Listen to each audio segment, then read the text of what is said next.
It looks like at long last, Amazon drone delivery is on its way because the FAA announced it has given Amazon permission to operate its Prime Air delivery drones. Quoting CNBC, the approval will give Amazon broad privileges to safely and efficiently deliver packages to customers, the agency said. The certification comes under Part 135 of FAA regulations, which gives Amazon the ability to carry property on small drones beyond the visual line of sight of the operator. Amazon said it will use the FAA's certification to begin testing customer deliveries.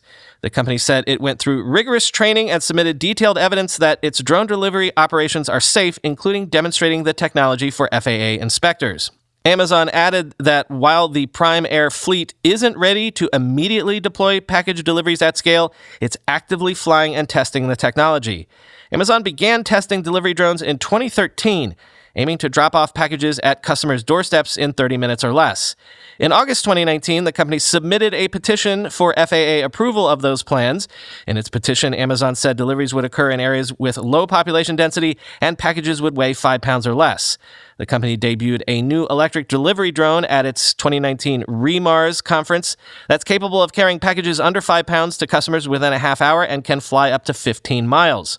Jeff Wilke, Amazon CEO of Worldwide Consumer, said at the time that the drone could be used by the company within months to deliver packages, end quote.